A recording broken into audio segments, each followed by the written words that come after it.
بسم الله الرحمن الرحیم. زموږ د نن ورځې درس د ټي توری ده او د ټي د توري اړوند لغتونه وایو. Words for T. موږ مخکې ویلو چې ټي د ت توی ت اواز ورکوي او دا یو قانون لري وایي هر کله چې له ټي نه مخکې اس راشي او یا له ټي نه وروسته سی اچ راشي په هغه صورت کې ټي نه تلفظ کیږي.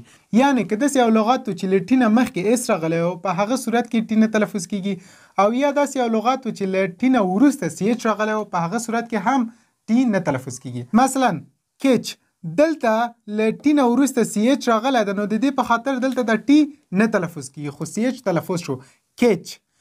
بل مثال ده ویسل دلته له ټي نه مخکې اس راغلی په دې صورت کې هم ټي نه ده تلفظ شوی ویسل. ټرای تینک ټرک کچ قب کول یا لاس راوړل ویسل اشپلاق ټرای کوښښ تینک فکر کول ټرک لاری.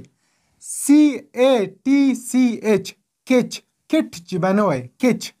WHESTL ویسل ویسټل بنوي ویسل. TRY try THINK think TRUCK truck. اوس راځو د ګرامر برخې ته. د ګرامر په برخه کې موږ د ټو هاف ورب لپاره مثالونه کارو. موږ په تیر لیکچر کې ټو هاف ورب ولوستل چې هاو هاز و. د هاو هاز معنا یو شان و، یعنی د دواړو معنا یو شان و، خو توپیر په دې کې و چې هاو هغه وخت موږ کارو کله چې زمونږ فاعل جمع اوسیږي او هاز موږ هغه وخت کارو کله چې زمونږ فاعل یو کس اوسیږي. او بل مهمه خبره ده چې موږ په تیر یو لیکچر کې پوسیسیو اډجکټیو لوستلی وو.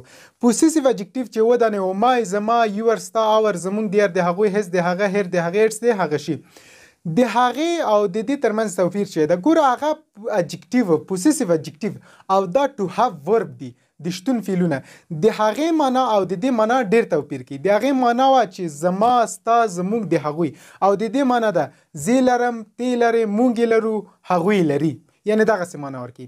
یعنی ټو هاف ورب له پوسیسیو اډجکټیو څخه باید جدا کړو.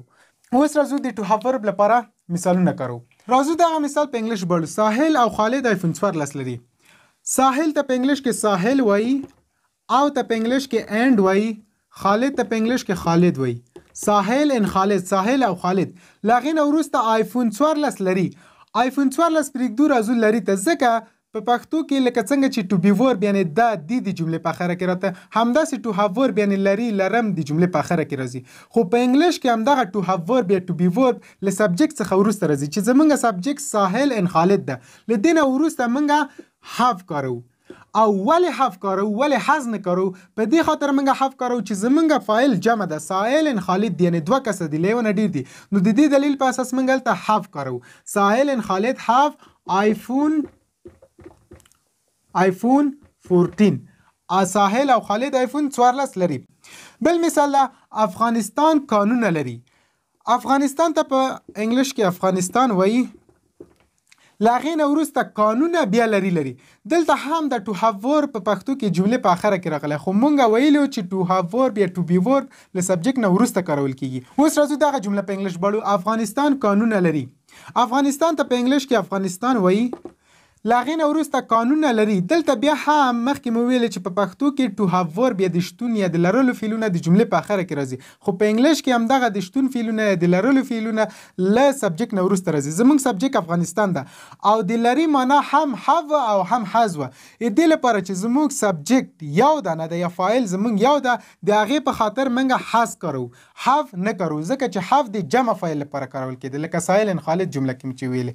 خو دلته زموږ فاعل افغانستان یو ده د دې په خاطر هاز کارو. افغانستان هاز افغانستان لري. ماینس قانونه افغانستان هاز ماینس افغانستان لري قانونه. اوس راځو دغه جمله په انګلیش بړو. زه بوټونه لرم. زه ته په انګلیش کې آی وایي. له هغې نه وروسته موږ باید د قانون په اساس ټو هاف ورب وکارو. ټو هاف ورب زمونږ لرم ده نو چې لرم ده دلته اوس د آی لپاره موږ هاف کارو. موږ په تیر لیکچر کې ویلي و چې له آی پرته نور ټولو مفرد و فاعلو لپاره هاز کارول کیږي خو د آی چې مفرد هم ده یعنی یو دانه ده د هغې لپاره هاف کارول کیږي. آی هاف زه لرم. شوز شو بوټ کوي چې بوټونه شوز. آی زه هاف لرم شوز بوټونه. اوس راځو دغه مثال په انګلیش بړو. عمر 4 رونه لري. عمر ته په انګلیش کې عمر وایي. له هغې نه وروسته موږ ویلو چې باید ټو هاف ورب وکارو او که ټو بی ورب ټو بی ورب دلته ټو هاف ورب راغلی یعنی لري راغلی نو د دې په خاطر موږ دلته ټو هاف ورب کارو. دا چې زموږ فاعل یو کس ده یعنی یو ده نو د دې په خاطر موږ هاز کارو. عمر has عمر لري 4 brothers څلور ورونه. د یادولو وړ ده ګوره دلته څلور ورونه جمع راغلي دا موږ ته مهمه نه دي موږ ته سبجیکټ مهمه ده. زموږ سبجیکټ عمر ده څلور ورونه زموږ سبجیکټ نه دي. عمر سبجیکټ د یو دانه ده. دا چې څومره ورونه لري که یو لري که هیڅ لري او که ډیر لري هغه موږ ته مهمه نه ده. موږ ته سبجیکټ عمر مهمه ده. عمر has عمر لري 4 brothers څلور ورونه. داسې نشي چې تاسو مثلا دلته له یو نه زیات شتون وښیي کنه مثلا کېدای شي څلور کتابونه ولري یا څلور قلمونه ولري یا بل څوک هم داسې څلور شیان ولري د هغې په خاطر تاسو یې have نه کاروئ چې ولا دلته څلور راغلي یا جمع راغلي نو موږ باید دلته have وکارو. نه موږ ته دا مهمه نه ده موږ ته سبجیکټ مهمه ده یعنی د جملې شروع کوونکی. عمر has 4 brothers.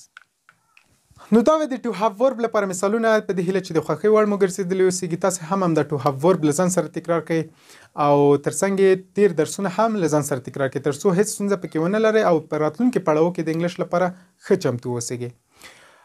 دا زموږ د نن ورځې درس په دې هیله چې د خوښۍ وړ مو ګرځېدلي اوسېږي. په لوی الله مو سپارم.